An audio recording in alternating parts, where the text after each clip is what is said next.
Hello everyone, welcome to another lesson on the direct 3-3 invasion. So as you're learning these Josekis, it is very important to distinguish between these patterns. And in this lesson, let's take a step back and compare these two patterns on the corner.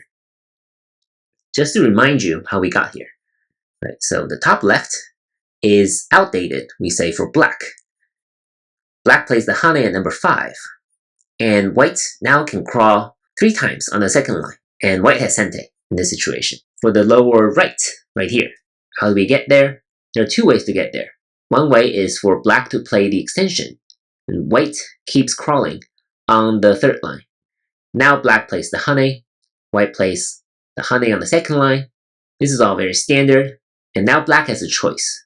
And one of these choices is this extension at number 9. And white keeps playing this crawl on the 2nd line, and black extends. So this is one way to get there, this sequence.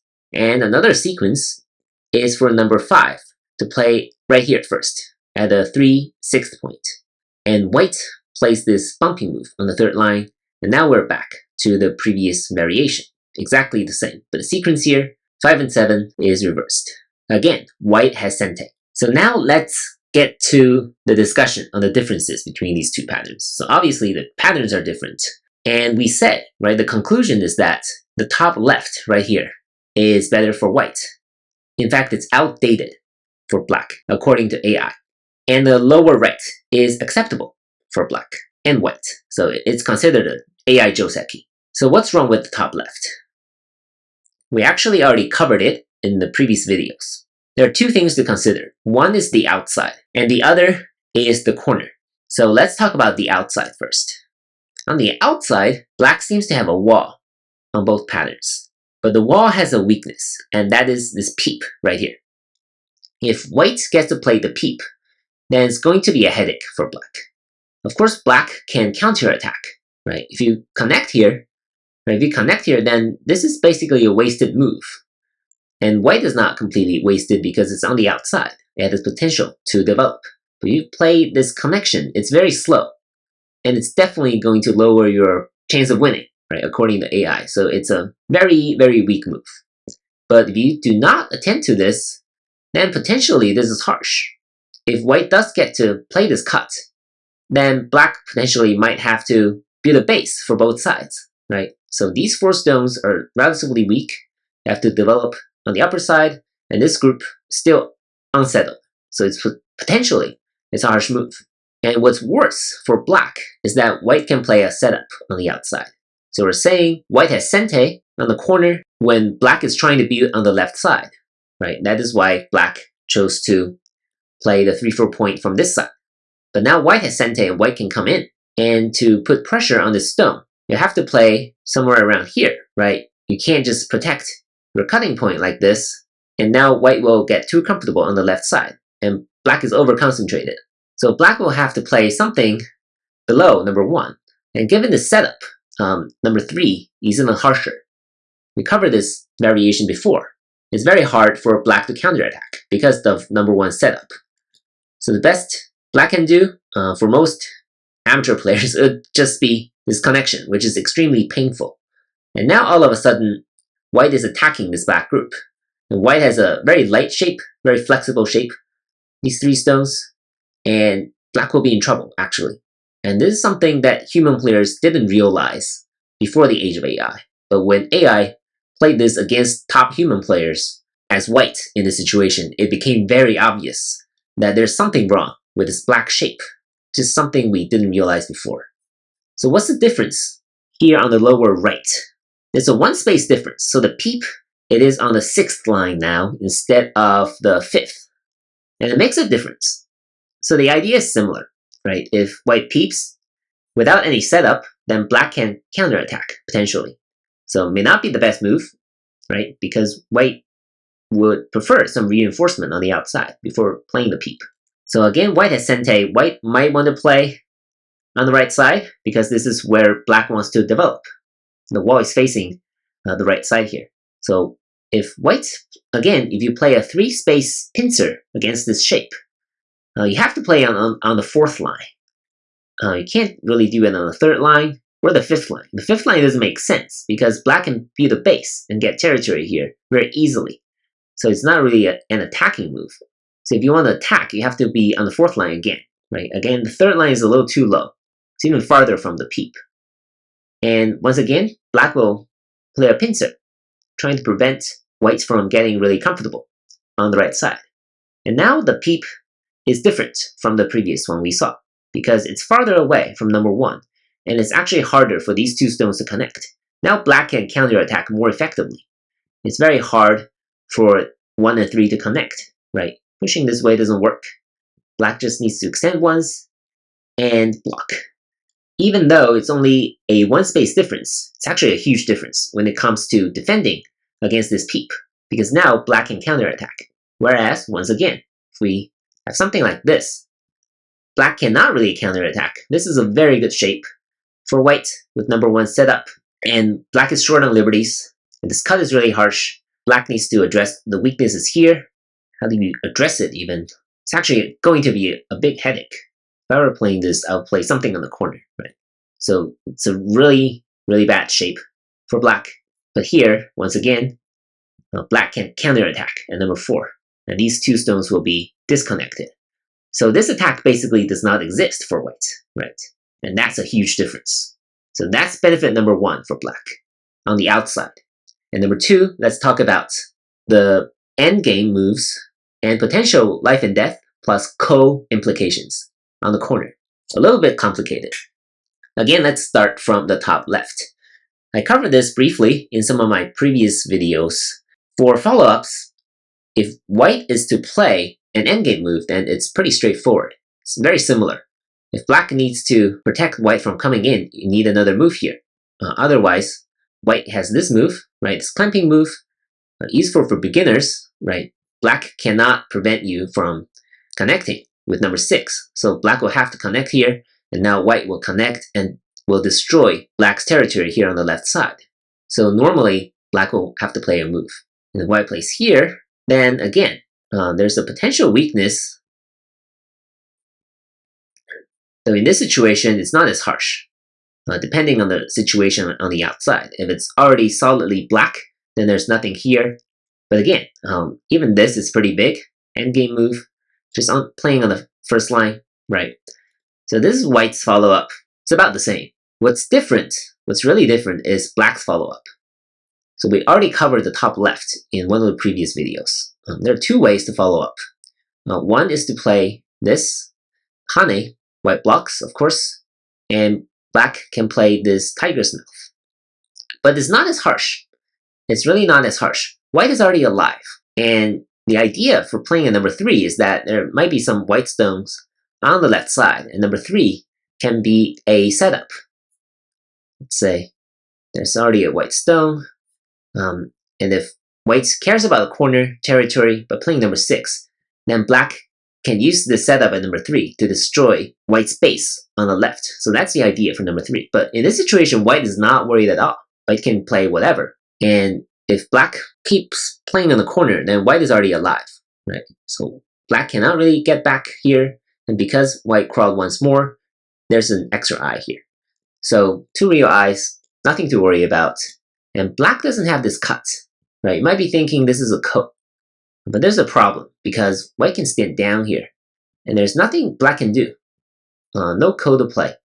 Black is just getting captured, right? Again, nothing happening here. And if you do not play number 3, it's the same. There's just no code for black to play.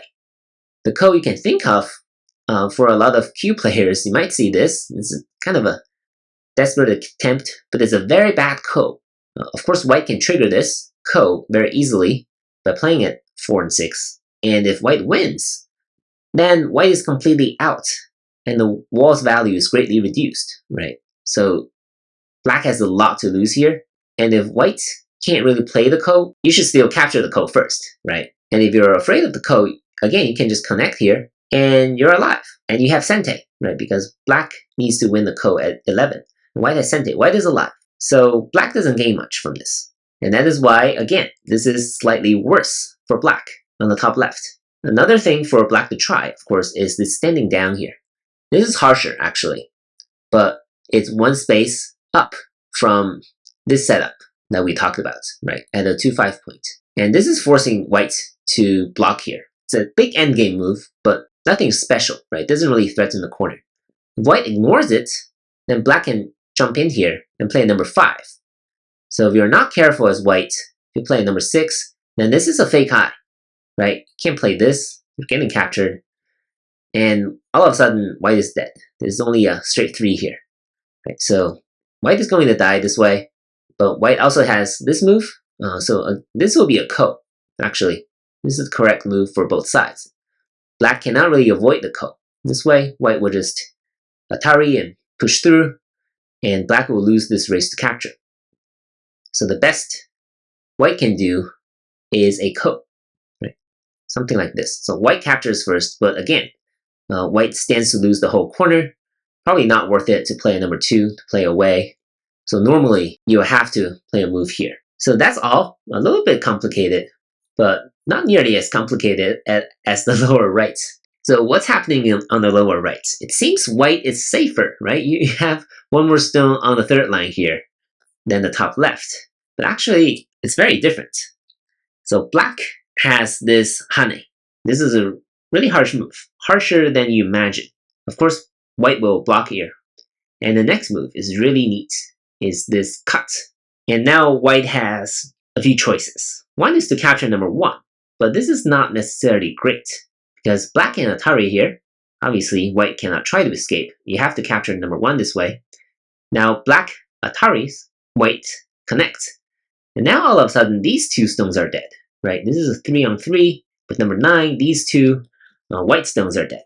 And now white is not completely alive. So this is one way for black to develop on the left side, or the lower side here, instead of the right side. Right? So white needs a move to move out. So this is one way to proceed, if it benefits white, and if black is okay with taking the left side instead. So there are lots of choices to make for both sides. And if white doesn't want to play on the right side and give black these 2 stones, then white can only capture number 3 this way. And this is where the complications come in, because black has this move, right? It's Atari, and again, white has 2 choices. One is to stand down here, and now black can play right here, and this is going to be a ko, right? White captures. Of course, if white wins, then white can capture number 1 this way, right? And black will be all dead here. But if black captures back, then white is in immediate trouble, because this is an Atari.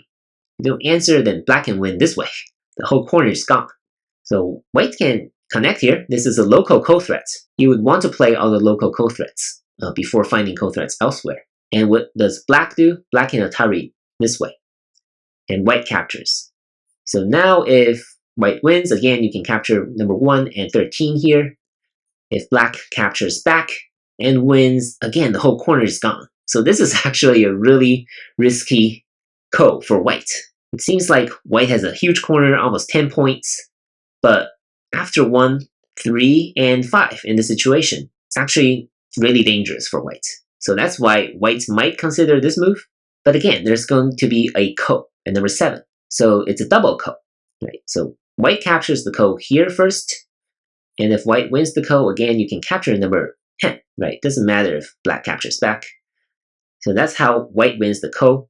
But if black does capture back at 11, white faces a choice. So, of course, you can play right here, connecting. It's not a wrong move if you want to stay alive.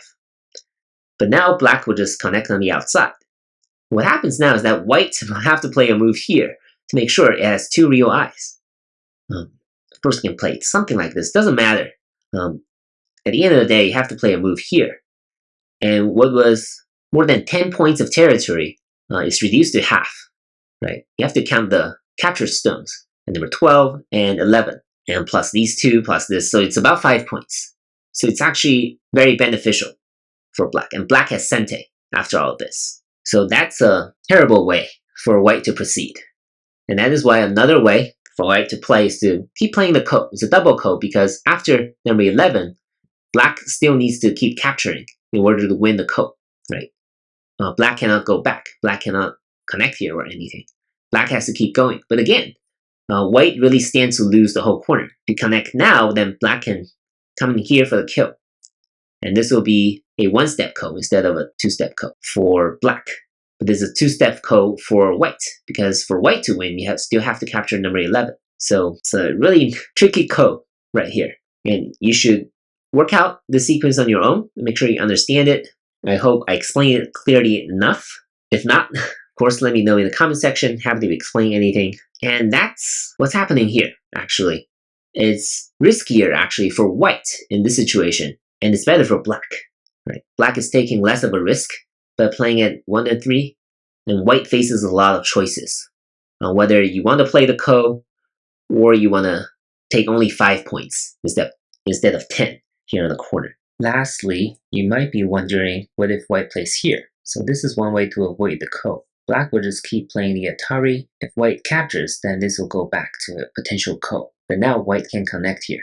But AI actually dislikes this variation because black can now take care of this cutting point on the outside with number 7, and white must crawl once more. And this is actually really bad for white because these 3 stones are in a very awkward position to capture this one black stone. And if white doesn't play here, then black can now play here in Sente because of the life and death situation. This way black will be able to kill white, and that means white must play here. If black gets to seal up the lower side in Sente, then this is not acceptable for white. So that is why it's more preferable for white to risk playing the ko than playing conservatively to avoid the ko. Because even if you lose the ko, you get to play 2 moves elsewhere on the board. So again, if we consider the life and death, ko variations, endgame potential, it's still better for black here on the lower right.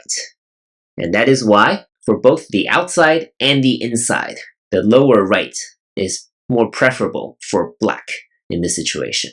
Make sure you understand how and why we reached this conclusion. This is especially important when you're learning about these Josekis that look very similar.